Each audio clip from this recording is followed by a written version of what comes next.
রাজ্যে শুরু হয়ে গেছে অবৈধ বাংলাদেশি ধরপাকড়। গোপন খবরের ভিত্তিতে এক বাংলাদেশিকে আটক করল শান্তিরবাজার থানার পুলিশ। বৃহস্পতিবার রাত্রিবেলায় গোয়েন্দা দপ্তরের খবরের ভিত্তিতে শান্তিরবাজার থানার পুলিশ কাঠালিয়া এলাকা থেকে এক অবৈধ বাংলাদেশি বসবাসকারীকে আটক করেছে।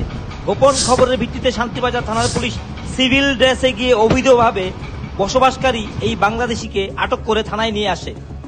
শান্তিরবাজার থানার OC Ashutosh Sharma, second officer Shuklamani Debbarma ও এসআই রতন দেবনাথের যৌথ অভিযানে অবৈধ অনুপ্রবেশকারীকে আটক করতে সক্ষম হয়েছে। এ বিষয়ে শান্তিরবাজার থানার ওসি আশুতোষ শর্মা সংবাদ মাধ্যমের সম্মুখীন হয়ে কি বলেছেন শোনাবো। তবে পুলিশের উপস্থিতি টের পেয়ে সে পালানোর চেষ্টা করলে সফল হয়নি।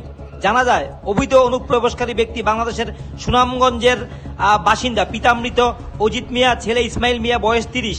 অভিযুক্তকে আটক করে পুলিশ জিজ্ঞাসাবাদ চালাচ্ছে। ডিটেন করার সময় প্রথম আমাদেরকে বুঝতে পারিনি, যখন বুঝে গেছে পুলিশ তখন একটু ভাগার চেষ্টা করেছিল। জঙ্গল অনেক আমাদের ছেলেরা পরিশ্রম করে সেখান থেকে ডিটেন করেছে।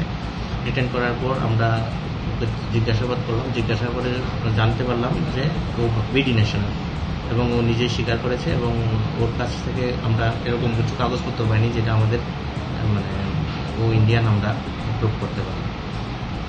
কবে এসেছে সেটা জানতে পারলাম। সেটা নিয়ে আমাদের ইনভেস্টিগেশন চলছে। বাংলাদেশের ওর বাড়ি কোন জায়গায়?